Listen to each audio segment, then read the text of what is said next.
Wow, Zoom. The one time that I Got start it. recording with two different ones at the same time, you want to work. Of course. And that's why I have OBS now open. Yes. That'll get it done right. Double check, make sure everything's good. It looks good. So, welcome everybody to the Mullins Over Music Podcast. I'm your host, as always, or at least I hope as always. I don't know if it's changed in the future. Maybe I was replaced by a robot or something. But I hope if I was replaced by a robot, it's funnier than I am. 50 years from now, man, people are going to listen back to this podcast and be like, who is this dude? Yeah, exactly. Well, I have a special guest with me here today, and I'm gonna let him introduce himself to you guys. Hey, y'all. My name is Tom York. I'm from Radiohead. I'm kidding. That's not me. I'm Rylee McDonald. I'm from the band Advent Horizon. Stoked to be on here. Thanks for having me, man. Hey, thanks for coming on. Um, Radiohead is on my list of bands to get on here. You'll I'm get there, man. Just keep bugging them. I keep bugging Franz from Attila. He hasn't replied back yet, but he will. You'll get there. Be persistent.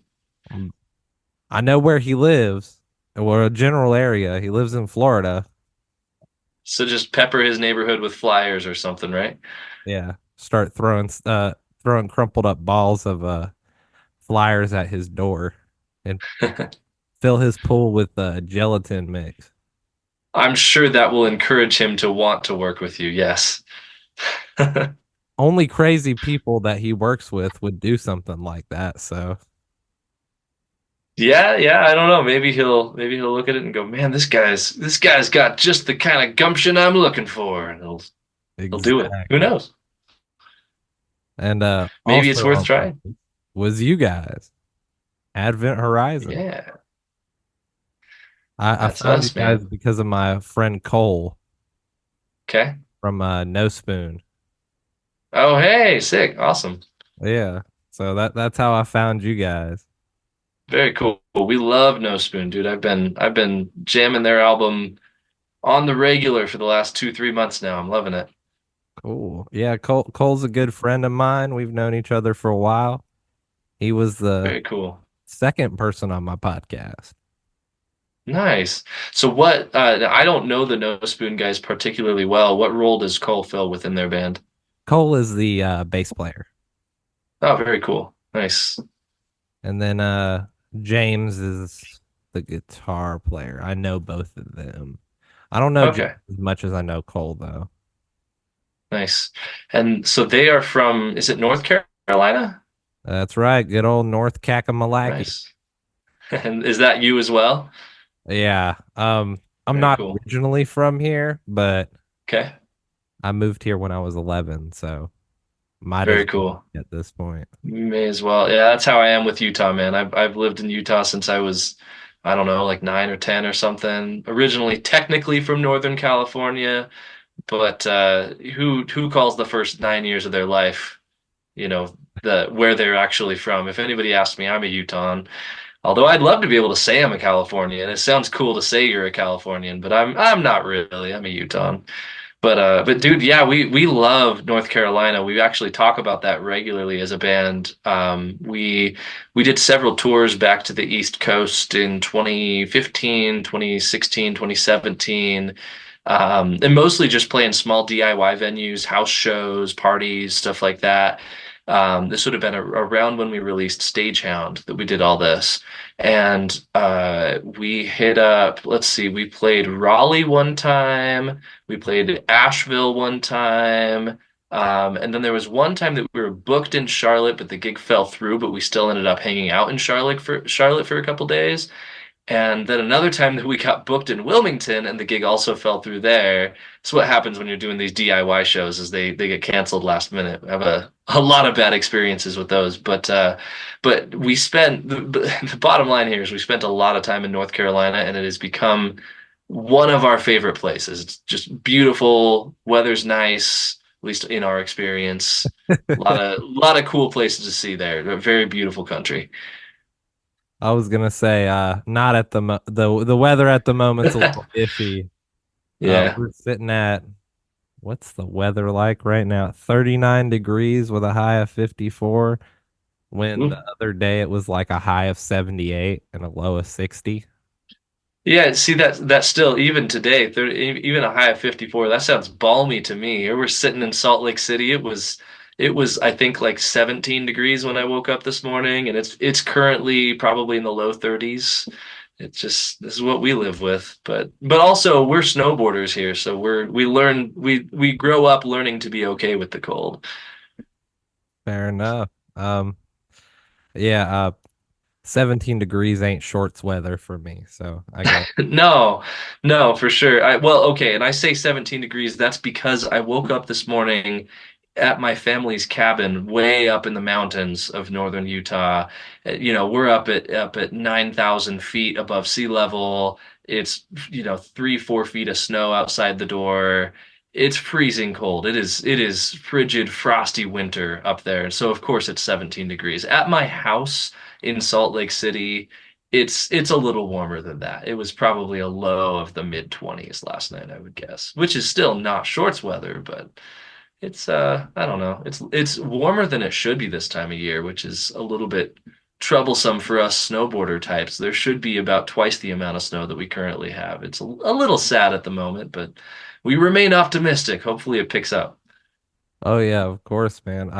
We haven't seen we didn't see snow the entire year this past year, so hoping Wow. to see a little bit of something. Something, man. There's nothing quite like it when you look out your front window and there's snowflakes flying and you get to, as long as you get to stay home and be all cozy and watch it snow outside, snowy days are the bomb. That's right, man. I mean, nobody likes to go to work in the snow. No, I mean, unless you're like a ski instructor or something. Yeah, unless it's snow related. Exactly. Yes. Yes. Put it All that way. them Olympians, the Winter Olympians must love the snow. Yeah, that's why a lot of them live here. There's a lot of Olympians I know that chase the snow year round. So in the summertime, they go down to the southern hemisphere. They go down to whatever Argentina or Chile to live down there during what is in America our summers because that's their winter down there. They just chase. Can you imagine that? Chasing winter year round and always living in the snow? I don't. I mean, it sounds on the one hand magical, on the other hand freaking miserable, and I don't know if I could do it.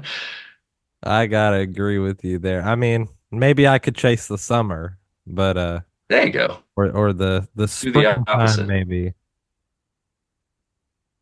I love the flowers, so maybe chasing the springtime. I could do that. Chase the spring. Chase the spring. That's an interesting idea. Like, what would you have to do to chase springtime weather? Because it's not like, where would you go in August for springtime weather? I guess you just go super far north, right? You just, as the summer heats up, you go farther and farther north. Yeah, yeah, I would guess End so. up in Alaska in the summers or something. Yeah, really far down Yeah, super, super far southern. south. Hmm. You could always just spend the entire time in Antarctica, and then it's the same weather all the time. Yeah, but then you're just chasing winter, like we said earlier. That that's fair. Chasing springtime. That's a song name. That is. I Uh, have to mess with that. you're welcome to take it. It's mine. So I got a couple funny questions for you to get our uh thinking caps flowing. All right, let's do it. Okay, it says, what kind of question is that? Oh boy, here it comes. This is not a funny question. I don't know why this is on a funny question list. It says, what does the word okay mean for you? I mean, I don't know about you, but that seems like a moral quandary type of question. Well, I suppose it depends on the context of the question because are we talking about okay as in like if you were texting somebody and they texted you back just the simple word okay, what is their meaning behind that? Is that like a chipper okay, or is it just a really bland like okay, fine? Is it a certain like is that what we're asking? Is it in a text messaging or an email context, or are we talking a little more existential? Are we talking about what does it mean to be okay in life? I dig the thoughts behind it. Oh, Well, I was having that very conversation, the text side of things, with some friends of mine a couple months ago because I have a buddy who, uh, anytime you text him and ask him a question, his way of responding to that text message in the affirmative is just to simply type the word okay with no punctuation, no abbreviate, like no smiley faces, no emojis, no nothing. He just types the word okay. And my other friend asked him, "Hey, are you mad at me? Like, is this like a sarcastic, like kind of a passive aggressive, just bland okay, as in I'm annoyed, but I will deal with this, or is this just your way of acknowledging that you're okay with the situation and there's no emotion tied to it, positive or negative?" And we got into this long conversation about what the word okay means in a text context and how it can depend on the person you're talking to. So, I find it interesting that you asked that question because that conversation was very recent for me. I've been doing that a lot lately, asking a question or saying something, and somebody's like, "I just talked about that like 3 weeks ago." Maybe It's I'm funny you psychic. mentioned. Uh, Yeah. I'm I'm omnipotent, I guess. Yeah, there you go. Questions. Omniscient. Yeah. Yeah, so I don't know that I have an answer to that question, honestly, but it's an interesting question, one that definitely provokes thought on all potential connotations. Yeah. Well, here's an actual funny question. Let's go. It says, if life was a video game, what cheat code would you want to use the most? Oh, dude. Oh, dude, where do you go with that? I mean, see, when I think of cheat codes, um, there's two uh there's two video games that come to mind for me, and these are like throwbacks because this is a while back. One is the game Warcraft 2, if you're familiar with it, Yeah. from which I played a lot when I was a kid. And I remember there was a cheat in that game that made everything build really fast, so you didn't have to wait for anything. And I can't remember what I think it was make it so, if I remember right, was the cheat. And I feel like that would be just a really convenient cheat to have for life in general, right? Like you never have to wait for food to cook. You never have to wait for the laundry to be done. You never, if you've got an 8 hour drive, you can just type in make it so and bam, the drive is done like that. Just we spend so much of our time in our lives in this in this limbo that we live in, waiting for something to be completed that is not yet completed. So for me, I think that would be my cheat code. The other one, of course, is from The Sims, which is the was it Rosebud, I think? The one that when you type that in, it automatically gives you like $1,000 or something.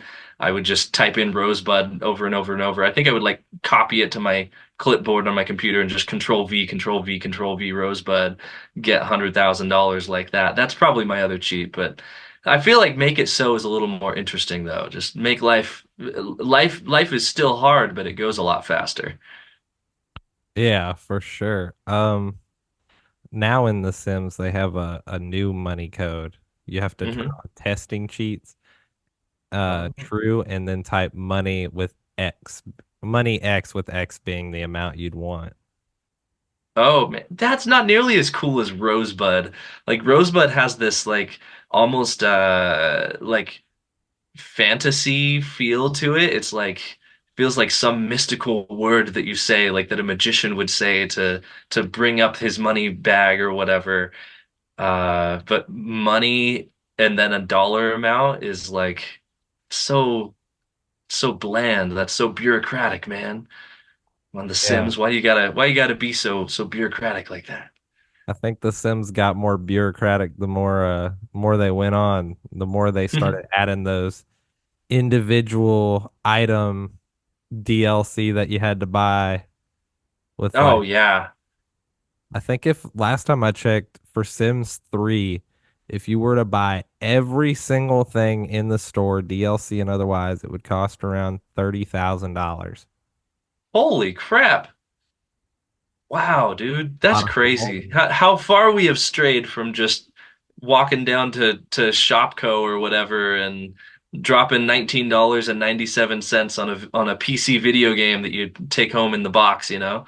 It's we've come a long way and it's a little bit sad to see that. I know. I mean, games themselves are now $70 a pop because Right? I mean, recently, Right? cheapest game I bought recently was out of the new games was Armored Core, and that was still $60. Wow. Wow. Yeah, that's how they all are, man. It's hard to justify spending a lot of money for games, which if you're a gamer, of course you're still going to, um it's hard, man. When I see a new game that comes out and I want to play it and then I look at it and it's like that's $70. Like I could buy 6 or 7 CDs from bands that I love for that money. Or even vinyl. I could buy at least 2 vinyl records for that much money. And now, I mean, of course, when you think of it hour per hour, what do you get out of an average video game these days? Like maybe 70 to 150 hours of gameplay for a lot of games these days. And that's pretty good when you think about it hourly. You're spending maybe 50 cents an hour for your entertainment there. So it's still, if you think about what you're paying hourly, it's still not like it's that terrible of a deal compared to say going whatever you go to an arcade. How much do you spend per hour for your entertainment at an arcade? You're spending ridiculous, like exponentially higher than that. So video games are still a better deal than going down to your arcade for sure. But I don't know, it's just hard to justify that kind of money. But and yet we still all do, you know, Baldur's Gate drops and we all grab it or whatever. The new Call of Duty drops and everybody's jumping for it. That one I did not purchase. I am still looking to get Baldur's Gate 3. Hmm. Um, I just I was hoping it would go on sale, but I know it kind of did. My wife and I just grabbed it for Christmas. That was like our Christmas game present to each other was Baldur's Gate this year. And and it was on a Steam sale, but it was barely a sale. It was I think they knocked like $4 off the price or something. them $4 do add up though. So Yeah, I guess it depends on how many games you're buying, but sure.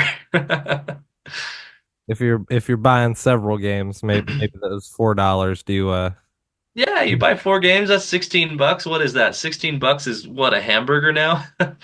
yeah. Or Mass Effect Legendary Edition at the moment. Yeah, true. That is true. That's another interesting thing because games nowadays they have this like initial period when they come out where they're tremendously expensive, but if you wait 2, 3, 4 years, you can almost always get them for a quarter of that price. I was just looking at, I've been trying to get my wife for years now to play the Witcher games because I love, especially Witcher 2 and 3 are two of the best games I've ever played. And I've been trying to convince her to play them, and she just hasn't sprung for them. But we saw the Steam sale had all 3 of the Witcher games, 1, 2, and 3, and it was like $9 for all 3 of them. It was crazy. So you wait a few years and you can get games for cheap nowadays. Yeah. Hey, and that's a fantastic deal. For sure. I mean, how many hours of gameplay are you getting right there for $9? That's like each of those games, especially 2 and 3, you're like between 50 and 100 hours of gameplay per game there. That's not bad. I was gonna say if you're trying to 100% everything in those games, you could sink 100, 150 hours into each game. Easy, easy. And with that being such a fantastic franchise, which I believe they're remaking the first one and then making a Witcher Oh, 4, good. if I'm not Oh, mistaken. dude, that's amazing. I haven't kept up on the news, but I would be so excited if that was true. Yeah, I think it's Witcher 1 remake.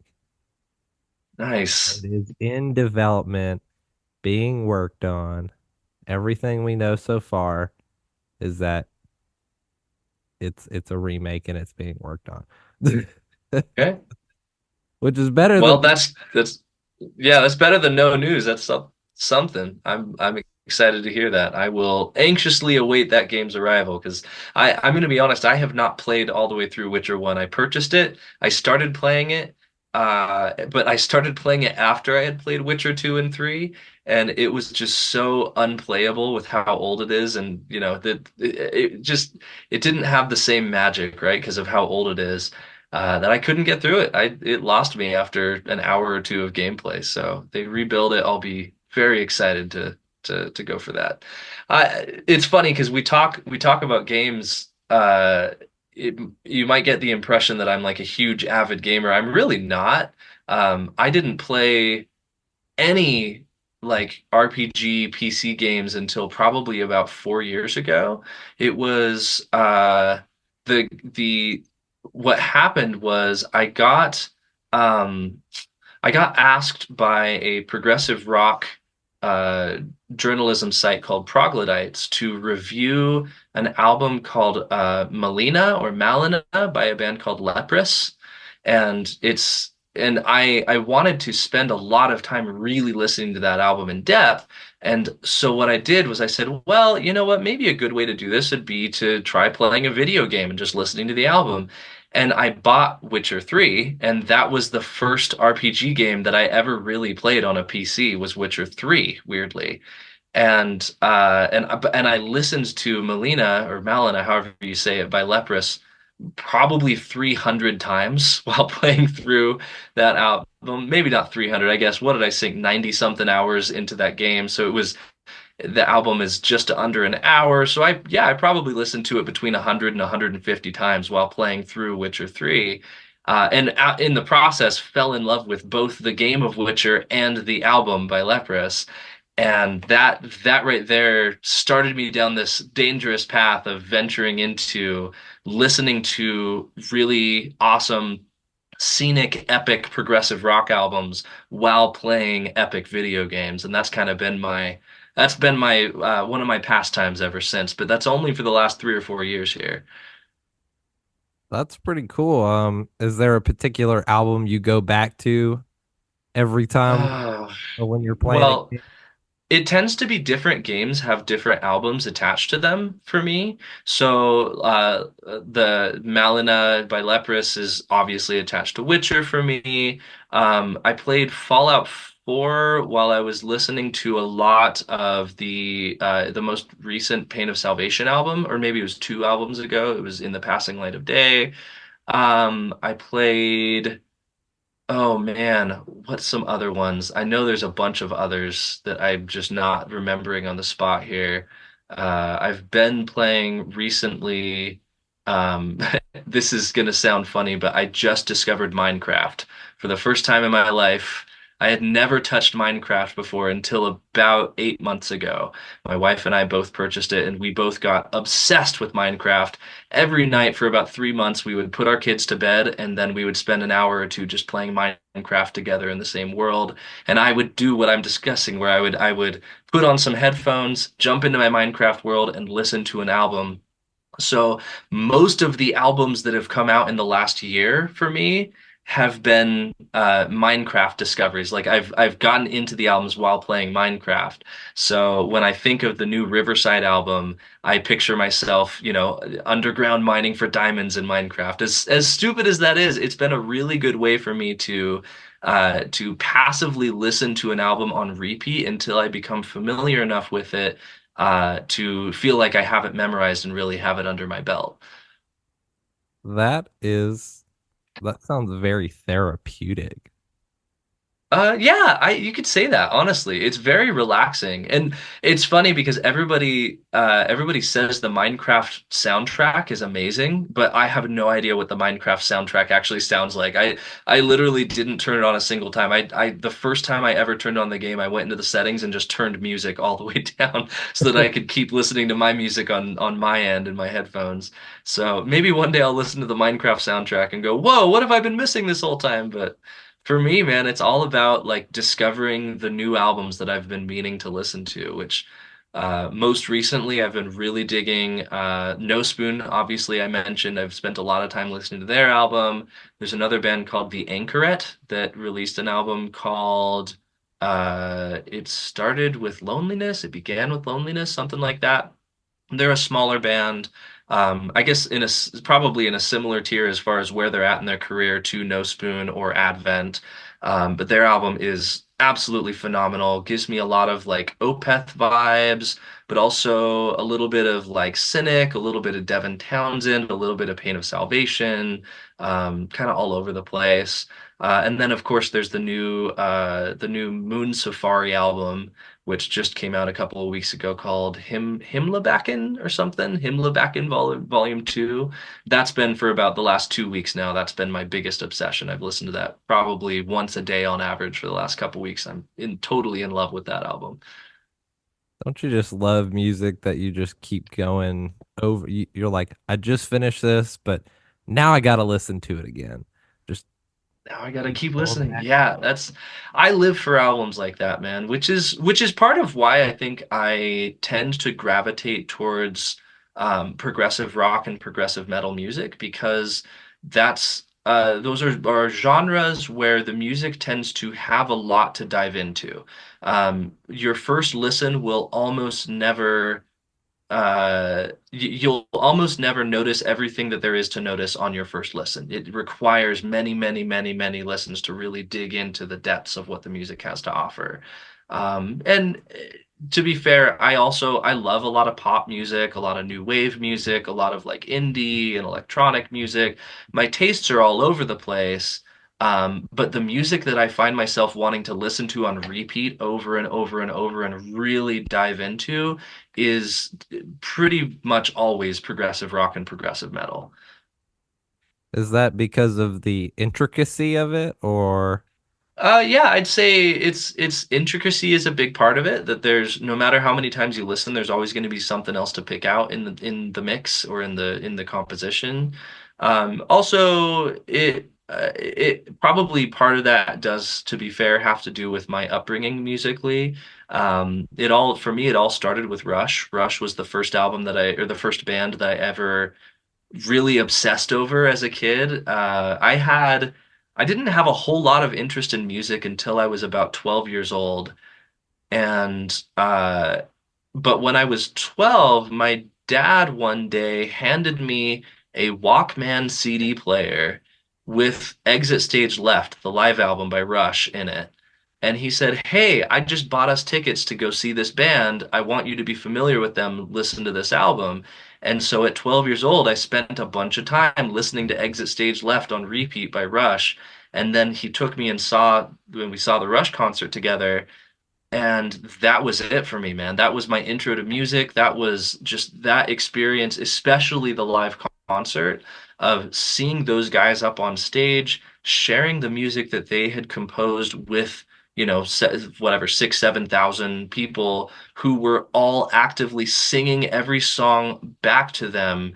Not just singing, but people were air guitaring, people were air drumming every Neil Peart drum fill.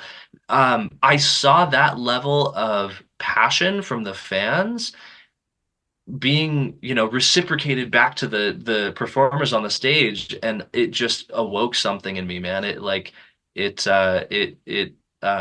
spurred my love for music, and from there it spiraled from Rush into Led Zeppelin into Pink Floyd into Genesis and Gentle Giant and King Crimson and all those, older Yes, all the older prog and rock bands, and then gradually found my way into newer music. I'd say my first introduction to newer music that I really fell in love with was Muse, if you know the band Muse. I just absolutely fell in love with their band, their album Absolution when I think I was 13 or 14 when that album came out, and I became obsessed with it. And then it went from there to Coheed and Cambria to Porcupine Tree to Dream Theater to Opeth to, all between the Buried and Me to just all these. It's like it's the spiral that we all go down as musicians, right? Where we become obsessed and we have to discover all the new bands, and nothing is ever enough. You always have to find something new to obsess over. And I still live that reality to this very day. I'm always looking for new stuff. Man, that you actually answered one of the big questions I was gonna ask you about your influence. So Oh, cool. I Awesome. I love it when people do that. You know, you just really get into the conversation and you just Yeah. answer a ton of the questions that I have, and that works for me, man. Less I'll keep trying to answer all of your questions before you ask them. what am I gonna ask next? Oh, shoot. Well, see, we already established you're the psychic one here. Oh yeah. I mean I know that you know that my next question is what's your favorite Rush song? Oh, dude. I mean, if you were to ask me today, my answer is probably different than if you asked me a week from now. But I was a few days ago, I went back and I recently read the Geddy Lee autobiography over the last like month and a half because I went and saw Geddy Lee's like book tour thing that he did, and I traveled up to Seattle with my dad a few weeks ago to see Getty do his book thing in Seattle, which was really cool. So I've spent the last 3 weeks reading his autobiography, and then once I finished the autobiography, I decided to chronologically listen to all of Rush's albums, but in reverse. I started with Clockwork Angels, and I went backwards, and I just listened to Test for Echo, like yesterday or 2 days ago or something. And so, answering your question, if you ask me today, the song that's on my mind is from Test for Echo. It's called Virtuality, and it's kind of a deep track Rush song, but it's really an awesome song. It has this driving, heavy, almost like Porcupine Tree-esque guitar riff that kind of rattles through the song, but the choruses are very like I don't know, they're just very Rush. They have this like anthemic feel, but they're softer. It's like the verses are the heavy part of the song and the choruses are the soft part, which I love it when a band does that when they inverse it because most usually as a band you try to make your choruses be the loud part of the song, but every once in a while bands switch that up, and Rush did that with that song, which I love. So yeah, Virtuality is a beautiful song. That's what I'd say today. But if you ask me a week from now, I'm likely to say Natural Science, and a week after that, I might say Hemispheres, and it's just it always changes, man. There are very few Rush songs that don't resonate with me. What? And that's pretty fair. I mean, Rush is a prolific band that I heard maybe going back out on tour.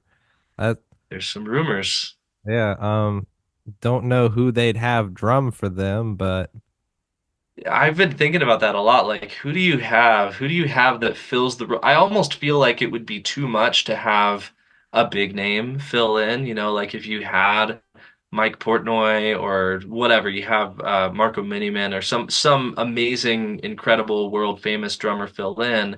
I feel like people would be a lot more. Uh, it would spark a lot more controversy because if you have Mike Portnoy do it, then Dream Theater fans are going to be stoked and honored that Mike Portnoy is the guy Rush chooses. But then you're going to have all these people outside of that who are like, oh, there would have been so many other better choices, you know? Like, I feel like Rush would almost be better served by just finding some incredible studio drummer who nobody knows the guy's name, nobody's ever heard of him before, but he's the best studio drummer you've ever heard who can hit every fill flawlessly. But because he's an unknown drummer, there's not going to be a lot of drama around him, right? I feel like that might be the smarter choice, but I don't know, man. I'm not Geddy Lee. I can't make that call. I'm very interested to see how that pans out. yeah, for sure. And I mean, hey, if anything, I think Mike Mangini's free. Yeah, right? I wonder what his next plans are. That's a good question because he's got it. The dude will find something, I'm sure. Oh yeah, he's been around the block for sure. He's got so many connections. He's not gonna stay unemployed for long. I mean, not that if he stayed unemployed for an extended period of time, like he'd be hurting for money or anything. I would think Dream Theater paid him pretty handsomely, even on the way out. I would hope. I would hope. I'd certainly hope. I know though that money in showbiz is not not what you would hope it is, you know? And I mean, I don't know what Dream Theater makes. I'm hoping that they make really good money for what they're doing, but I wouldn't be surprised if they were making a lot less money than you would expect. Just because costs of touring are high, record labels are taking most of the money off of album sales and streaming and all that kind of stuff. I know that a lot of musicians and a lot of big bands end up spending so much of their time when they're not on the road doing lessons, doing clinics, doing anything they can to pull in extra income, which implies to me that they're not making enough just off of their bands to make ends meet and they need to do more. I mean, them merch cuts, man. The merch cuts, right? They hit people hard, don't they? Yeah, for sure. For sure. And in a day and age where it costs twice to three times what it used to print a t-shirt, right? So a t-shirt, they're more expensive at shows now than they were a decade ago, but I wouldn't say they're three times the price they were a decade ago. And but the cost of printing them is three times what it was a decade ago. So bands are in a tough spot because they don't want to gouge their fans. They don't want to charge exorbitant prices for tickets, for merch, um, but they're almost forced to in a way, and it's a hard place to be. And I'm not, I'm not. It's not like Advent Horizon is a big enough band for me to be dealing with these problems firsthand to a huge extent, but I have seen a little bit of it just in how much it's cost us to print vinyl. We have vinyl copies of our new album available, which I'm proud of, and I'm so stoked that we have it on vinyl. But dude, you would not believe how much it cost us just to print, like a run of 500 copies of vinyl was exorbitantly, ridiculously expensive. Uh, yeah, I mean, vinyl definitely isn't cheap to produce. No, And it's not. I don't think vinyl prices have gone up all that much either. No, not as far as what bands are charging, at least not in the last 5, 6 years. Obviously, now compared to the 70s, 80s, and 90s, when you could, go to a record store and pick up a vinyl for two, $3, um, obviously prices are a heck of a lot more now than they were back then, but cost of producing vinyl has probably inflated by double over the last decade, but price of vinyl to a consumer has not increased by that much. So it just means that bands are taking lower and lower cuts on their merch. And then, of course, distributors need to make money too. And so the distributor's taking a cut of that sale. And, if there's another payment processor involved, you might have PayPal taking a portion of it or whatever. Like just every step along the way, somebody else is getting a cut of that pie. And by the time it trickles down to the band, it's really not a whole lot of money left. You got to be doing it at such a massive scale these days to make good money. And the reality is, at least in the world that we live in progressive rock, that scale's just not there. It's a relatively small industry, a relatively small niche within the music world, which is part of why we love it because it feels like this club that we're all a part of. And, it's a small world and us as progressive rock fans, we get to know the other big names in the progressive rock fan world. And we get to make a lot of friends, and it's not that hard to feel like you're really engaged with the bands that you love. There are definitely upsides to being a part of such a small world, but the downside is that it's, as an artist, very, very difficult to make any money in this genre. I mean, you definitely ain't making that Post Malone Cardi B money. Not quite, not quite, no. But maybe my next album's going to be a hip hop album anyway, so it's fine. I'll make good money off of that, and then I'll go back to prog once I've made the hip hop money. I like it. I like it. You gonna twerk in one of the music videos for it? Oh, absolutely. It's already filmed. It's already filmed. We're there. I've got Logic as a guest on one of my songs. It's going to be great. I'm working on Cardi B. I don't know if I'm going to get her though. No, she seems very much off in her own world. I swear, Yep. the other day I saw her doing something and I was just like, does she even know she's got that like major main character syndrome? Right. She's so important in her own world. Yeah, that's but I mean I can understand it. Like when you're to that level of fame, it probably does start feeling like the world revolves around you and everybody knows who you are. That's I mean that's what it seems you hear a lot of people making fun of like Bono from U2 for how self-important he is. Um and I totally understand it. It's justified that people would make fun of him for that, but also he has literally spent the last 40 years of his life being told that he's like one of the most important people in the world. So how can you blame him for believing that he's one of the most important people in the world? And in music, that may actually be the case. I mean, Right. he was so U2 was so popular. He himself, I mean, if you hear somebody say Bono, you hear, oh, U2. You don't Yeah, think of oh for sure. Like he's Bono, synonymous with yeah, for you don't think of Bono, the drugstore clerk down the road. You think of U2. Yes, very true. I don't know that I've ever met anybody named Bono, but if I did, I certainly would meet them, and that's how I would associate their name. That's how I would memorize it for sure. I mean, it's like anybody like when you think of Osborne as the last name, you go, oh, Ozzy Osbourne, or Yeah, yeah, that's how you remember it. I mean, you got these names that are synonymous with music at this point, or I mean, even with television and movies, and that you're like, oh yeah, like this. It's like, nah, yeah, I guess so. I guess. Like I've never really thought of it that way. Yeah, we got a lot of people to remember though in our lives these days, don't we? I mean, I that's something I think about that like comes pops into my mind every once in a while is how many people do we have to memorize in our lives versus if we had lived 100 years ago? Because if we had lived 100 years ago, prior to social media, prior to TV and mass media and all this stuff, we would have had to memorize our families' names and our friends. And if we had a job where we worked at a workplace and not just on a farm or whatever, then we would have probably memorized a bunch of our coworkers' names and our boss's name. But that's pretty much where it would end 100 years ago. Whereas nowadays, we got to remember all the people that we went to high school with still because we're Facebook friends with all of them still. We got to remember, you know, this random dude from Spain who we met on Discord last year. We got to remember his name.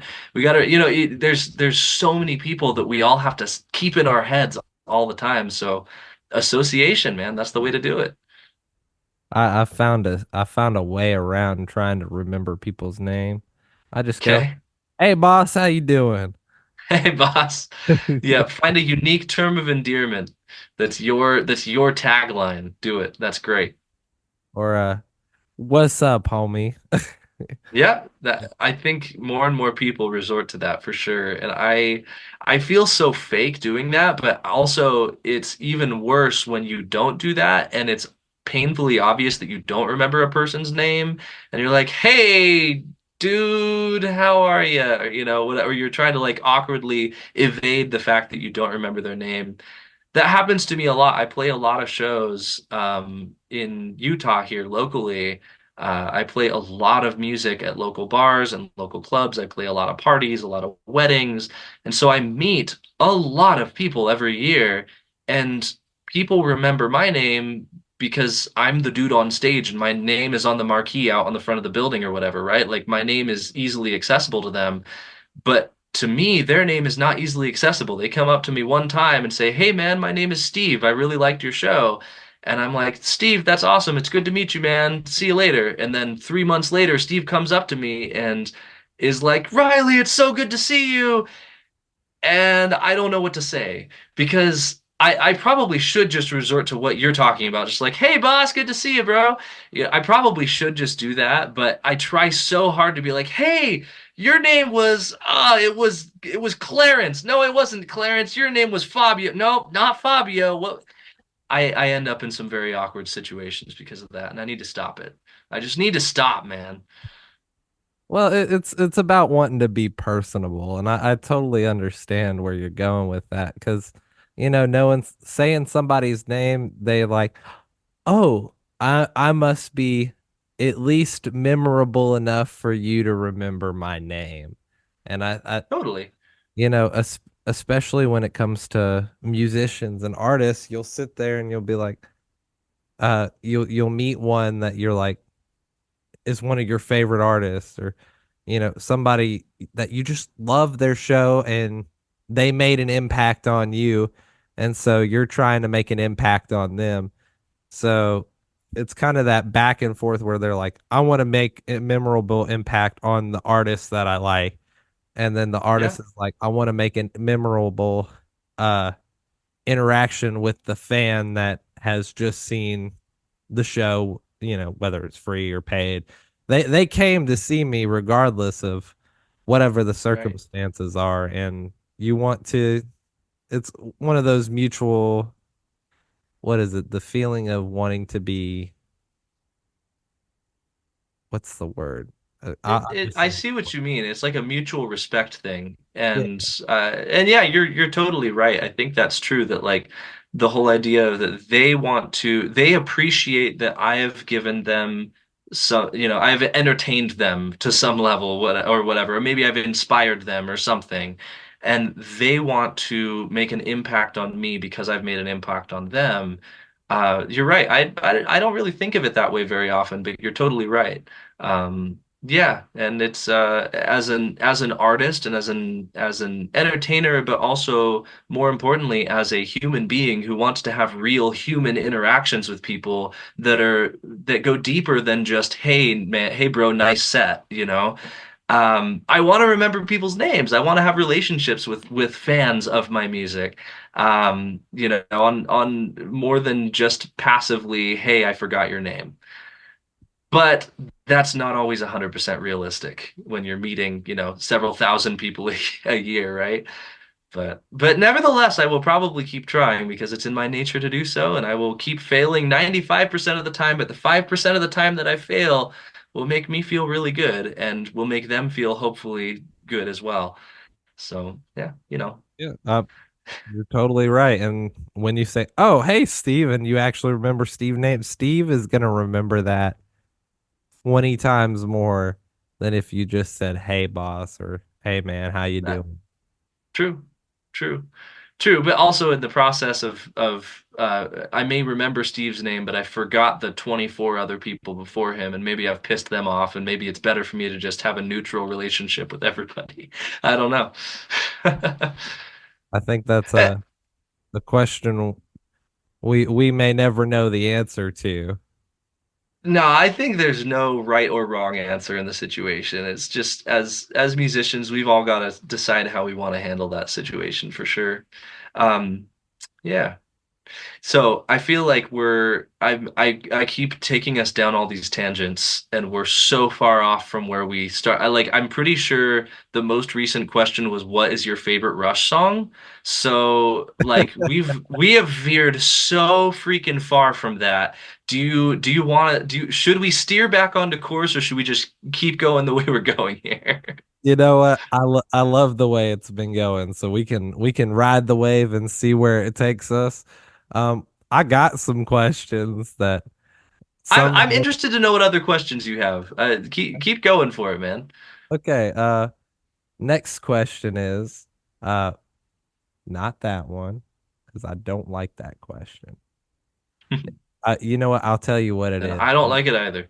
It's a guilty pleasure song question, and I I love asking the question, but I feel like people don't like answering the question because they think guilty pleasure has a negative connotation to it, which Oh, for it sure. may have, but I view it as a good thing. It's like, oh, something. It's not more of a question of what's something you secretly listen to. It's more of a what's something that people don't expect you to listen to. Yeah, for sure. I don't think it's bad when you think of it in that context, for sure. But I understand what you're saying, especially given that the especially with like Advent Horizon being more of a progressive rock band, I know that a lot of people in the prog rock world are really anti-pop. Um, and other similar like hip hop and rap and all that. So you might have a worry that I would say, dude, I just can't get enough of the new Kanye record, man. And then a bunch of people are gonna get up in arms like, what? You can't listen to Kanye. But yeah, no, if I was to answer the guilty pleasure or guilty pleasure song question, it would be the new Jonas Brothers album, if I'm being honest, as crazy as that is, but surprisingly good. It's like I've never liked the Jonas Brothers before in my entire life. I've made fun of people who like them before in the past, but their new record, like I don't know how to describe it. It's like the Beatles and Queen and Michael Jackson, but with like a modern like Bruno Mars style of production. And it's surprisingly fun to listen to. It's just really happy, upbeat, fun, and very complex production with lots of really intricate vocal parts that, as a music producer, is very fun to listen to for me. So I just answered the question that you didn't want me to answer. There you go. And it was a fantastic answer at that too. I mean, I want to go listen to that record because It's worth I didn't listening to. I didn't even know they had a new record out. So you got me Yeah, I involved. didn't either. It was like 3 months ago, a buddy of mine who's a music producer texted me and said, "Hey man, I know you're probably not a Jonas Brothers fan, knowing your tastes in music, but seriously, listen to the new Jonas Brothers record. Thank me later." And I listened to it and I had to thank him. I was like, "Dude, this is probably the most unexpected thing I've heard in several years. Like I did not think I would love it, and I legitimately enjoyed the album." Okay. Well, I've got a record recommendation for you too, and that Gimme. can it's the new Yeah Yeah Yeahs record. Ah, interesting. Okay. Hang on. Let me pull this up on the side here so I can that's I'm gonna jump on Minecraft when we're off the call tonight, and that's what I'll listen to. Oh yeah, man. What is it called? It's It is called Spitting Off the Edge of the World. Oh no, that's a single. The album is Cool It Down. I Yeah, think Cool It Down came out last year. 20 well, oh last year is 2023. Crap, it was 2022. oh So yeah, it was September, so about a year and a half ago. That's fairly recent though. Okay, I'm gonna check it out, man. It is up in my queue, ready to go. That's the next thing I'm gonna listen to. I it will let you know what I think. yeah, they're famous for that song Maps, I think it's Mm-hmm. called. And Mm-hmm. my wife showed it to me because she's a big fan of the Yeah Yeah Yeahs. And I was like, the music production is smooth for a lack of a better word. And it's just Ooh. a smooth record.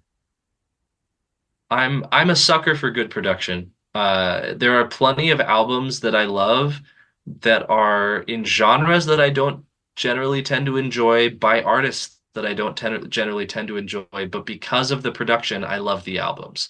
And the Jonas Brothers one is an example of that. To Pimp a Butterfly by Kendrick Lamar is an example of that. There's just a lot of albums that I've found over the last decade that have surprised me because the production is what carries it. And yeah, so stoked, man. I'm excited to hear the yeah, yeah, yes. Yeah, and make sure to let me know what you think about it because I definitely want to hear your thoughts later. For sure. Will do. Okay, next question. Give me something. Yeah, I got you something. So favorite song you've written and least favorite song you've written. Ooh. Okay. So, favorite song I've written is it's gonna be a tie. I was just thinking about this actually a day or two ago. It's going to be a tie between the song Serpentine from our album Stagehound, which is it's like a 10-minute long epic piece on our our not our most recent album, but the one before it. which I'm just immensely proud of that song. That's I the rest of that album has is very up and down for me. There's some songs that I'm not as wild about, some songs that I really like, but that one song in particular is quite possibly my favorite thing I've done. But then that's going to be tied with the last song from our new album, A Cell to Call Home. The song is called Hold Me, and it's very if I had to describe it, the only good descriptor I've been able to come up with is like emo prog. So it's like a lot of these it takes a lot of inspiration from a lot of like beautiful, pretty, emotional like 2000s emo music, but then it wraps it up in a nice, tidy prog metal package that sounds kind of Steven Wilson-y. And that's I just I it's one of the few songs that that I listen to and I don't criticize in my own work. Like as artists, we tend to listen back to the things that we've recorded and be hypercritical of ourselves and think, oh, I could have sung that vocal part better. Oh, I wish I had done that guitar solo better, whatever. This song, I have no criticisms. I'm able to have the rare experience of listening to it as a listener rather than as the person who wrote the song. That is an interesting insight. And I will say your new album is great, of course. Um, Thank you. I love the opener, Water. Mm-hmm. I'm a sucker for good openers on an album, like because I listen to albums all the way through, which Right. you do too, based on what you told Totally. me. Yeah, yeah. If it doesn't have a good opener, I feel like I'm missing something. Yeah, it makes it hard to fall in love with the whole album if it starts off weak. Yeah, that was my problem with the newest Slipknot record, is I just Oh, didn't get into it as much as I wanted to. gotcha. Gotcha. Huh. Yeah, no, you're right. I relate to that. It's got to start strong. And even an album can have some latitude to have like low points as long as it starts good and I feel like ends good. If Yeah, it starts good and ends good, then what happens in the middle is you can be a little more lenient towards. And of course, it's the best if an album's just killer all the way through. And that's what, as artists, that's what we all strive for, is to make an album that's just bangers from the top to the bottom.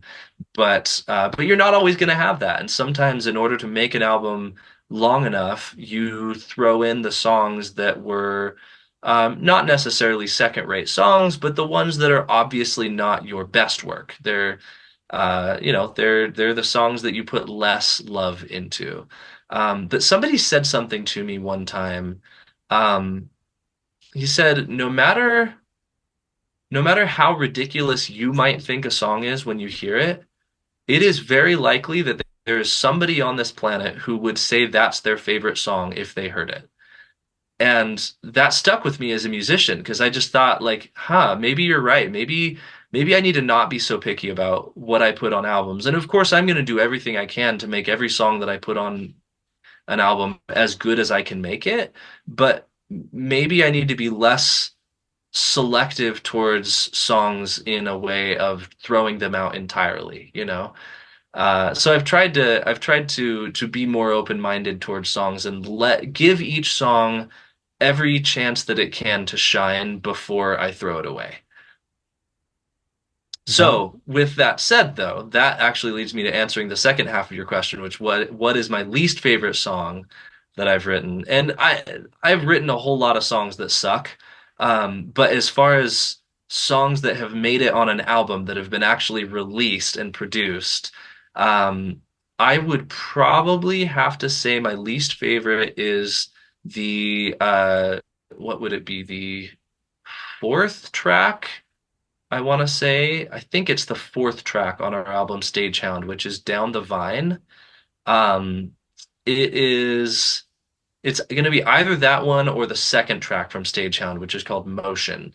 Those two songs for me, they're not, I don't feel like either of them are bad songs at their core, but I feel like the way that they were produced and the way that they ended up in their final form just really falls flat for me. Neither one of those songs really speaks to me anymore as as a musician. Maybe it's just because I'm in a different place now in my life than I was when I wrote them. Maybe I probably loved them when I wrote them, but but now I listen to both of those songs and I go, did I really think these were worth putting on this album? These songs suck. So that's those are probably my ties for least favorite personally. Which I hope I'm not offending anybody by saying that. I'm sure there's somebody who's going to hear this podcast and go, "What?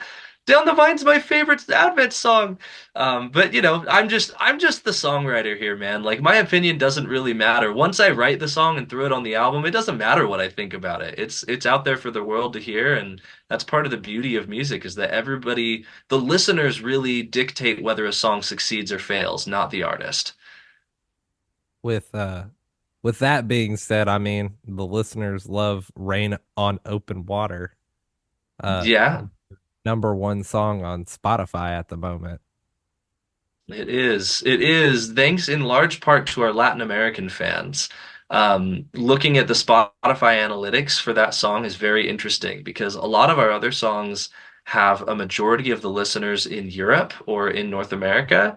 But that song specifically, a majority of that song's listeners, hang on, actually, wait up. Let me pull up our Spotify artist stats really quick so I can read off the stats for that song because it is very interesting to read. Okay, Raid on Open Water.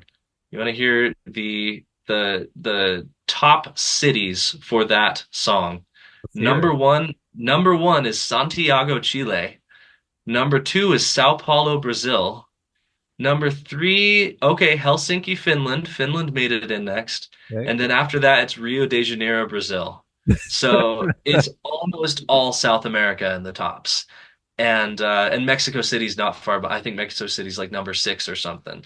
So it's I'm not sure why that song specifically resonated with our Latin American fans so much. I'm super excited about that because honestly, it's one of my dreams to play music in Latin America. I have family in Ecuador. I have a lot of friends who live in Brazil. Grant, who is our other guitar player and singer in our band, actually lived in Mexico City for 2 years. So we have a lot of connections to South and Central America. Um, and it's exciting to me that we have people listening to our music down there.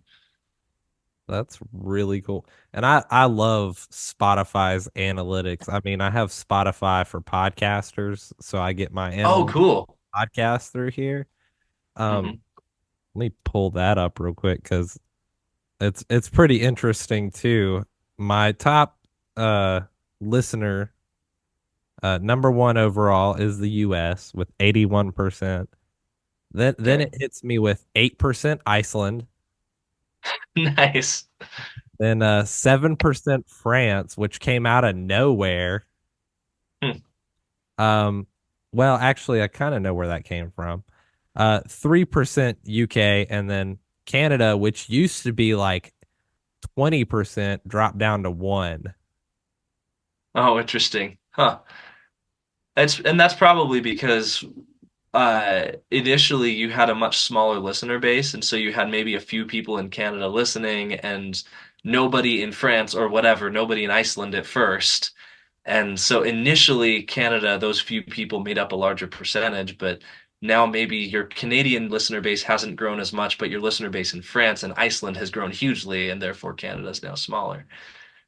Yeah, it's interesting to look at analytics. I'm kind of a numbers nerd myself with that kind of stuff. I find myself every day when the Spotify numbers refresh, I look them up just because it's addicting to me to see the waves, the ebbs and flows that our to songs take, and how, you know, from one day to the next, the numbers will be double to, you know, either double as much as the day before or half as much as the day before. And it's fun to see where people are listening in real time and where our concentrations of fans are. It helps us as artists know where we should be touring, where do we have the largest concentrations of fans, so I can focus on those places to book shows in the future, all that kind of stuff, you know? Yeah, of course. And I mean, sounds like you're gonna have to get a South America tour in there with the Rain on Open Waters going. I would absolutely love to do that. It would make me so happy. The logistics of a South American tour are kind of insane. Yeah. Because it's not like Europe where most of the countries exist within the EU. Traveling between countries is easy. You can drive between most of the countries in the EU fairly easily.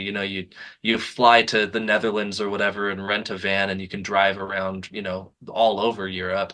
It's not really that way in South America. Like for instance, my brother, who lives in Quito, Ecuador right now, was just telling me yesterday that it is a 130-hour drive from Quito, Ecuador to Rio de Janeiro, Brazil. But you wouldn't think it's that far. Like that's actually less as the crow flies. I think it's similar to like driving from San Francisco to New York City, which is a big drive for sure, but San Fran to New York would only be 40 something hours. And it's over three times that many from Quito to Rio de Janeiro, and it's just because they don't have the same infrastructure that we have. They don't have this interstate system. Each country has its own transportation rules and interstate, highways and it's just not as easy to travel down there. So a tour in South America would very likely mean flying from one country to the next instead of driving, which means that we don't have a band van that we're renting out and loading all of our gear into. Means that we have to rent a drum set in Chile and rent a different drum set in Brazil and a different drum set in Argentina, and somebody's gotta negotiate the rentals of all the gear and getting it to the venues and facilitating all of the setup and finding people to run sound. It is a massive undertaking to play music down there. But despite that, I'm determined to do it eventually. I want to get down there so bad. Do a Brazil tour is Yeah, I mean I think that is the easy answer is just pick a country and say we're gonna do 7 gigs in this country this year or whatever, get down there for a week or two and just do a run of gigs in one country and then come home. And then 6 months later or a year later or whatever, you go to Chile and the next time you go to Argentina or whatever. That might be a way to do it, but I don't know. It's entirely possible that I might just find somebody else to outsource that whole problem to and just give them the problem and say, here, you figure out how to make a tour work for us. You book the dates, you arrange the equipment, you do all of that work. We will help sell tickets and we'll show up and play. That would be the ideal situation for me, but I don't know. I don't know that that's going to happen anytime soon. We'll see. well, I certainly hope it does for you. Which actually ran into another question of mine. Something Yeah. and it oh yeah, gear. My favorite part of any talk. I call it gear talk, great talk. So I want to Yeah. hear a rundown of the equipment. It can be for the whole band, it can be just for you. I'll get as Yeah, yeah. non specific as you want. So for us, the equipment that we use in a live setting is a different situation from the equipment that we would use in the studio. Just because when I'm in the studio, I like to use real guitar amps with real guitar cabs. I like to use real keyboards when I can, like analog keyboards and actual physical pianos instead of MIDI plugins. Like I like to use as many natural instruments as I can in the recording process. Which of course there's exceptions to that. There are times where it makes more sense to use a plugin within Pro Tools, for if you instead of purchasing a 1972 Leslie rotary cabinet, it makes more sense to use the rotary plugin. There's plenty of those situations, but in the studio, I used a lot of Mesa guitar amps. I have a Mesa dual rectifier. I had a Mesa Mark V at the time that we were recording this album, although I sold it shortly after. And then I have a Mesa Triple Crown amp as well. And I ran those through, I have a Mesa cabinet and I have an Orange cabinet, and they were kind of a mixture between those two. I also have a Fender Hot Rod and a Fender Blues Junior amp, and those are the two that I used for a lot of the clean sounds on the album, clean guitar tones. And then I have a couple of acoustic guitars. I have a Breedlove acoustic and a Martin acoustic. And most of the acoustic guitars that you hear on the album are one of those two, either my Breedlove or my Martin. Um, so that's me. We have in keyboard world, we have a lot of the synths on this album were recorded on my Roland Juno 6 synthesizer, which is original 1982 awesome, vintage synth. It's the exact same synth that Aha used on Take On Me. It's like the most iconic 80s synthesizer sound you'll ever hear. So a lot of the synths on this album were on that keyboard, but Kaysen, who did a lot of the keys for this album, also has a Prophet keyboard that he used, like a Dave Smith Instruments Prophet Rev 3, I believe, that he's using. And then he has a Nord that he used for a lot of the organs and pianos. Well, that's not true. Pianos were all with I have a Yamaha upright piano in my house. So we did a lot of pianos on my Yamaha upright. My drummer uses a custom D-drum kit, which is this beautiful kind of like orangey red, swirly looking Bobinga wood kit. It's like this really exotic looking kit that's really pretty. So that's all the drums. And then live though is a whole different thing because in a live setting these days, uh, I I spent years from 2010 to 2015 or 16. I used to haul around a big 4 by 12 guitar cab with a big old Mesa dual rectifier head that weighed 7,000 pounds. Like I'm exaggerating, of course, but it was stupid how heavy all of our gear was. And we realized that it was really it was dumb in this day and age to travel on the road with that much gear, that much storage space in our van being taken up just with guitar amplifiers. So we ended up moving everything for live shows down to modelers. I've got the Line 6 Helix. Our bass player plays with the Neural DSP Quad Cortex. The other guitar player, Grant, uses the Head Rush, which is made by Avid, or is it Avid? Digidesign, one of their partner program companies. Um, so yeah, so it's all modeling stuff these days for us live on stage, which means that my entire guitar setup can now fit in a backpack, which makes my life so much easier. Like when I play a gig in Atlanta, Georgia, I can literally like throw some clothes and my guitar pedal in a backpack and then have my backpack on my back and my guitar case in my hand and get on an airplane and fly to Atlanta and play a gig. I don't have to figure out how to take a giant pedal board. I don't have to figure out how to get an amplifier on and off a plane.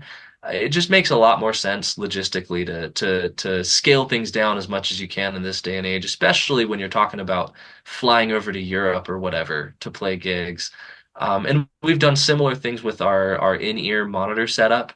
We used to use stage wedges at every show, but now we've got a traveling in-ear monitor rack that we use that has a mixer and a split snake and a bunch of wireless transmitters, and we are all using in-ear monitors. So we have like a body pack, and our mixes are being sent to that body pack, and we're wearing headphones. So instead of having these big, bulky speakers on stage in front of each band member, we've now just got headphones piping the sound straight into our ears, and it's really amazing the technology that exists and how affordable it is to do that kind of stuff these days versus what it was even just a decade ago. It's Things have changed a lot very recently. So And sorry, very, very long answer to your question. I loved it, man. I was intrigued the whole time. And do you like the Line 6 Helix? Because I'm in the market. So I will say I've played the Helix, I've played the Kemper, I've played the Axe-Fx, I've played the Neural DSP. Now I haven't owned all of those, but I know people who own them, and I have played around with all of them at some point in the last decade. And to me, the Helix felt like the one that was the best bang for my buck, which is why I ended up buying it. It's not necessarily the best one you can buy. Like if money is no object, I would say either go Axe-Fx or Neural DSP. Um, but the Helix gets very, very, very, very close to what those things can do and is quite a bit cheaper. Well, I guess it's in a similar price point to the Neural DSP now, but it's to me the Helix is a very high quality unit that is easy to find anywhere in the world. So if yours dies and you're on a gig in New York City or in Mexico City or in Tokyo, it shouldn't be that hard for you to find a replacement for it within the city that you're in, which is part of why I chose the Helix as well.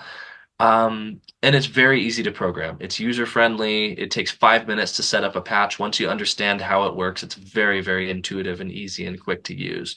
So yeah, I love the Helix. It's pretty awesome. It's been really, really cool to be able to save my live patches for our songs and then send them off to people as needed. So when somebody says, "Hey, can you send me the live patch that you used for this specific song that you play?"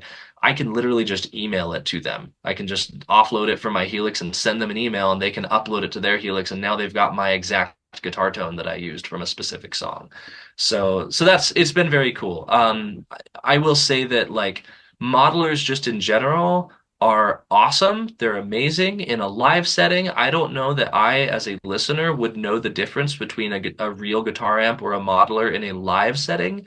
But in a studio, in my opinion, real amps are still king. Like a microphone up to an actual speaker cabinet, and that speaker is moving air physically, and the microphone is picking up those vibrations.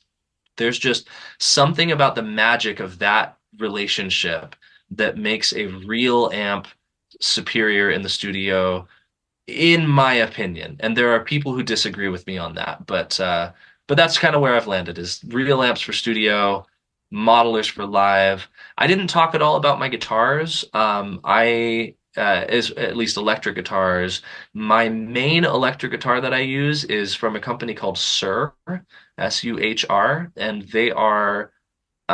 they're most well known from Guthrie Govan, if you know him. He played with Steven Wilson for a while. He plays with the Aristocrats. He's a very, very well known virtuoso guitar player. Guthrie is probably my favorite guitar player, definitely top three guitar players for me.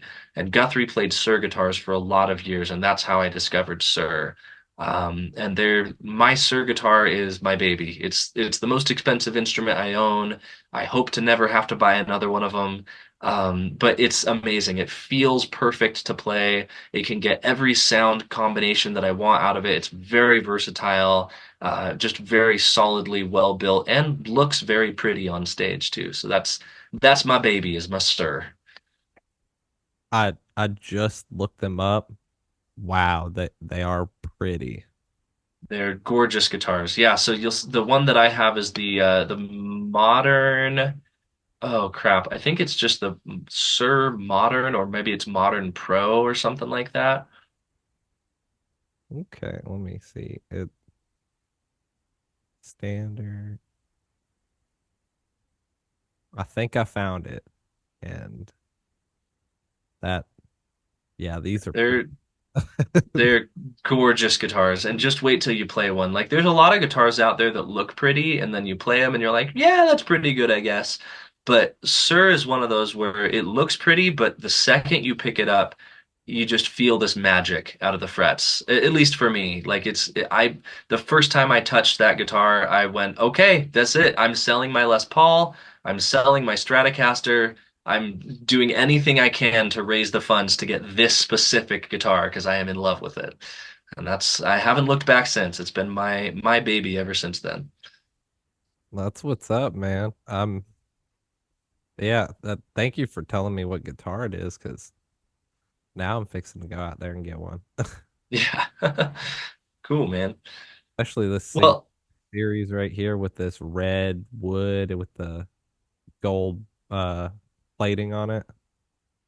oh yeah, they have a lot of really pretty combinations. The one that I have is kind of like a watery blue looking one. It's like a dark watery blue with silver hardware. It's really pretty. That sounds pretty. Yeah, it's super nice. Well, I hate to do this, but my wife is putting kids to bed upstairs, and I can hear them screaming at her, so I do need to go help her. Of But course. I'm down. I don't have to leave right this second. But if you've got other questions for me, let's move on. Okay, yeah, of course. Um, oh, here's a good question. what is your in-ear mix like? How do you set up your in-ear mix? Oh yeah, that's a great question. I've never been asked that before. So for me personally, I like to hear a lot of keyboard world.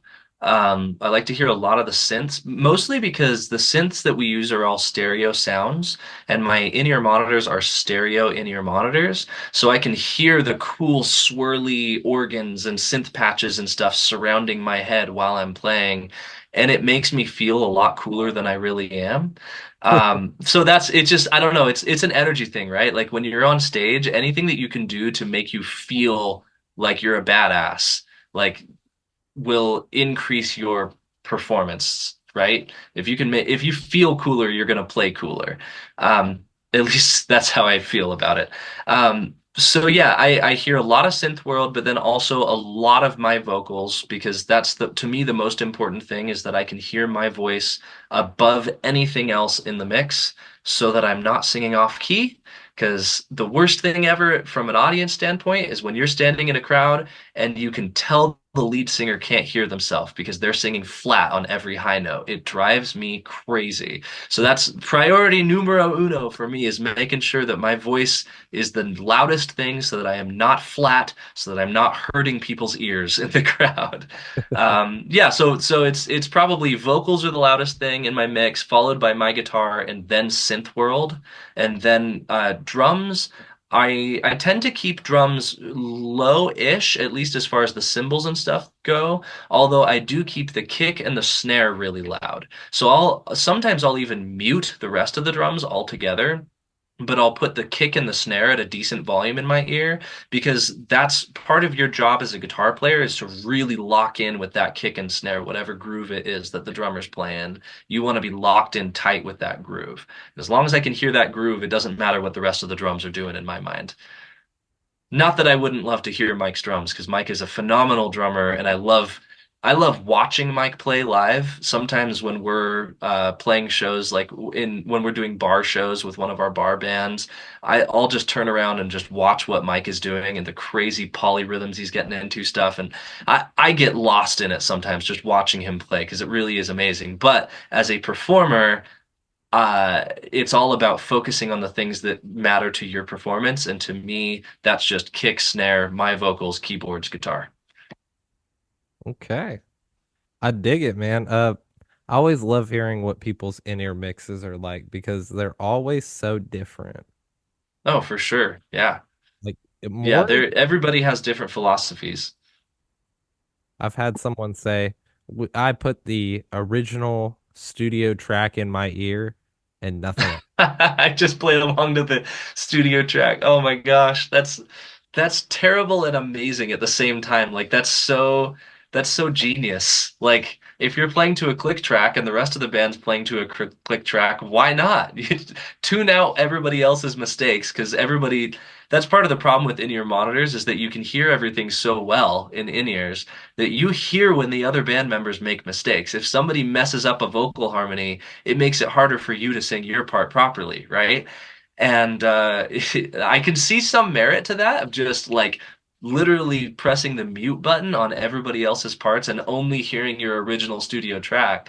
But also that's so counterintuitive to me because for me, like a big part of what makes live music amazing is the interaction between all the players on the stage. You know, you're watching what the drummer's doing and what the bass player are doing, and you are riffing off of them in a way. Even if you're playing along to a backing track and to a click track and stuff, there's still this cool improvisational thing that exists live where musicians can riff off of each other and the performance will every night the performance will be a little bit different because everybody's moods are a little bit different. Everybody's playing off of each other.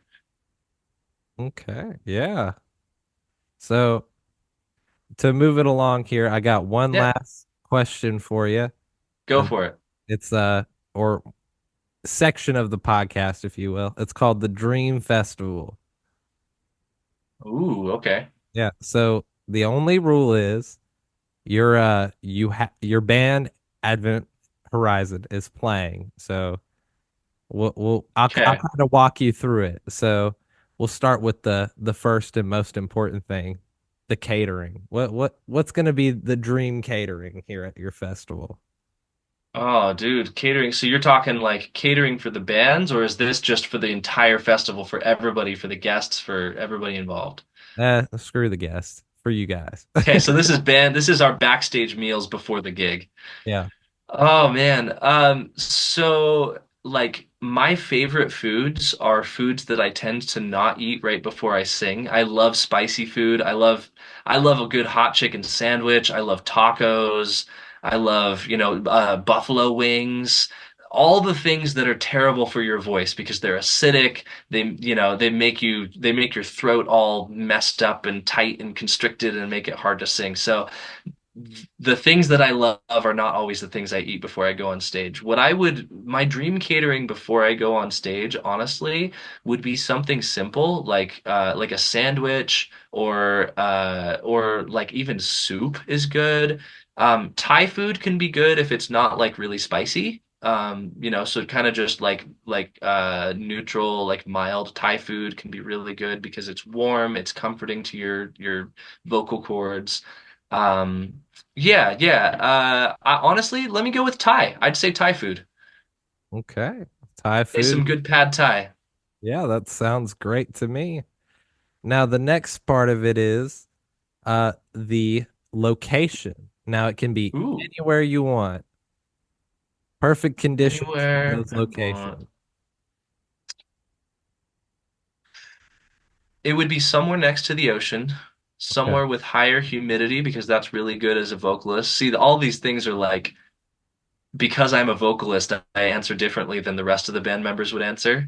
Yeah. Because as a vocalist, you want somewhere humid because humidity really helps your voice, right? Yeah. So honestly, man, I would probably choose like Hawaii or Florida or even like Mexico, somewhere like that, somewhere warm and humid. Okay. I dig it, man. Let's say Hawaii. Let's just do Hawaii because everybody loves Hawaii. That's great. We're on Maui. Okay. And there's not a lot of music festivals in Hawaii, so there you go, man. Understandably so, because the logistics of getting enough equipment for a dozen or more bands to Hawaii is kind of crazy. Gotta send a whole one of those giant boats full of A container ship out. hey, maybe one day they'll start doing that, or maybe we'll just Yeah. amp bottlers and it'll be easy. Yeah, exactly. Some of Okay. like Metallica want to bring their 50,000 amp wall. And they got to ship it out there, man. They got to pay for it. They got the money. Yeah. Okay, next part is the accommodations. Where are you sleeping at for the night or nights that you're having this festival? Is it going to be a So hotel? What? my favorite accommodations are actually like a band house situation. We do a lot of both. Like we've had plenty of hotel situations and plenty of band house situations. We've had times where we were camping, had times where we were put up in an RV in somebody's backyard. We've literally had times where we were sleeping on the floor of somebody's practice room in a warehouse in Boston. Like we've done everything you can imagine. But the best case scenario for me is like a band Airbnb situation where we get like a 5 or 6 bedroom house with a fully stocked kitchen, a good place to just hang out and watch some movies and just unwind and relax. That's the play for me, man. I like it, man. We'll call it we'll set up a new service called Airbnb Band where Airbnb band, yep. something just came off the top of my head. I'm gonna work out the logistics, get back to you on it. That's great. I love it. So, next up, we got to talk about the actual festival itself. Is it going to be Okay. inside or outside? It's the first question. Uh, I mean, if conditions are perfect outside for sure, because acoustics are always better outside than they are inside, as long as it's not thunderstorming and rainy. Really, wind. Wind is the worst thing. Like you can deal with a little bit of like cloudiness and some rain sprinkling here and there as long as it's not a torrent of rain, but wind is what kills a festival. That's what killed the Coheed and Cambria set at Blue Ridge. No. Yeah, dude, wind has killed so many good shows in my experience. and it sucks. So, conditions permitting, I would say outdoor. Outdoor it is. Okay. Now we got to get to the lineup of the festival. But when are you going to play? That's the question before the final question. What time, like, is it going to be in the morning? Is it going to be in the afternoon? You get a headline? You gonna be one of the middle bands? How's it? What time are we looking at? Well, so my preferred set time is always like evening, not late, but let's say if the festival goes until 1 a.m., I would want to be like the 9 p.m. slot, like 9 to 10 p.m., somewhere in that ballpark. After it's dark, but not super late. That's because that's the time when my voice feels the most solid and warmed up as a singer. And also, that's the time when I'm the most active and just hyped and ready to go. I'm not quite to that like sleepy, drowsy, tired point yet that I would be if we played at midnight. I'm ready to go. I'm ready to rock. Okay. So the So no, we would not be headlining. okay, cool.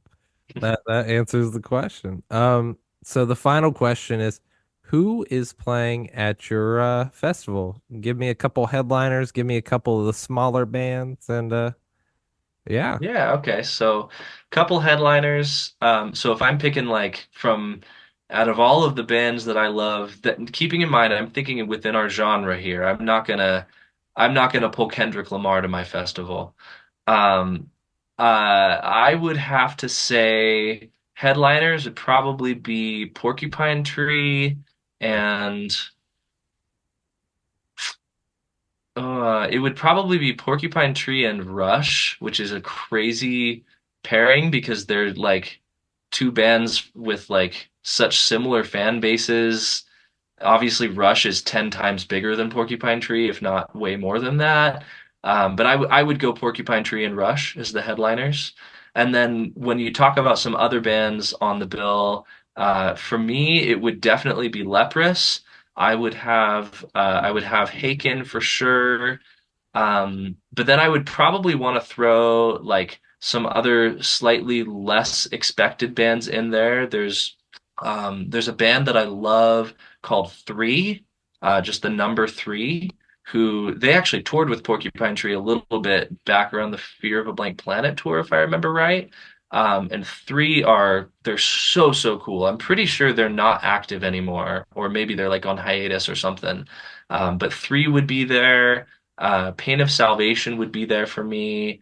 And then I'd want to have some other bands that are like smaller, not as well known, maybe like up and coming prog bands, which I would put Jolly, probably No Spoon, and then there's a band that I absolutely love that they're super underground unknown called Melodramas Ooh. who they're actually good friends of ours. They're from Salt Lake, and that's how I know them is we shared a practice space with them for a while, and our original bass player was the younger brother of their original drummer, and so we got to know them. But Melodramas released a progressive rock album in 2010 or 2009 called Glass Apple that, in my opinion, IMO is one of the best prog rock albums ever released in the history of progressive rock.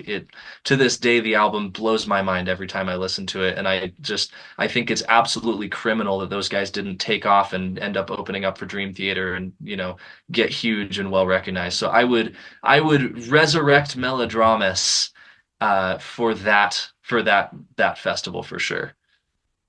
Okay, I like the lineup. It's very, very proggy, but I you gotta It's what I like to call high energy prog, right? yeah, high energy. Um, Trying to keep it to all the like upbeat, loud and proud rock and roll prog bands. I love it, man. And the final question of the Dream Festival, what are you gonna call it? And Ooh, the man. hardest question of them all, too. I mean, like, I'd probably call it a play on one of our songs or something because it's our festival, right? We put it together. I'm making it. This is my festival. I can Is your be festival. so I don't know, man. Oh, my last name's McDonald, so maybe we could do a play off of that and make it sound like it's like the Ronald McDonald Festival or something. I don't know. Um, well, what do you do, man? We could do like the a show to call home, or we could I like that. do yeah, there's something about Stagehound even could work because it's the word stage works. Stagehound Fest, man. I don't know. I'd say either a show to call home or Stagehound Fest. I'm gonna let you decide between those two. They're, I like a show to call home. All right, a show to call home. That's it. That's our festival in Maui next year, 2025. Booking now. There you go. We got quite the lineup too, Haken and You stuff like that. Yeah, so you start working on the logistics of getting all the gear out there. okay, I will. And I'll work on the resurrection of Neil Peart. Yes, yes, please work on that as well. Man, there's a lot of caveats to this festival, I'm afraid. But if it happens, I'd play it. I'd be there. I'd be a part of the adventure. I'll let you know if I get close enough to make it a reality. Sweet. Sounds good, man. Yeah. Well, thank you so much for coming on the podcast. It was great having you. What Yeah. song would you like to have for the outro song? One of your songs. One of our songs for the outro song. Ooh, go with Go with High Expectations, which is not on the album, but it's on Spotify. We released it about 2 years ago, and it was written as a part of this album's writing sessions, but we decided in the end not to include it on the album, but rather as a single on its own, standalone from the album. Okay. High Expectations is what we will play. Thanks again Sweet. so much, man. Thank you, man. It's been great talking with you. Good to meet you. We'll stay in touch, and let's do this again sometime. Yeah, next time you come down, I got a great Italian spot, so go Ah, there. I love it. Love it. Let's do it. I'm 100% on board. Okay, thank you, man. All right. Thank you, dude. Talk to you later.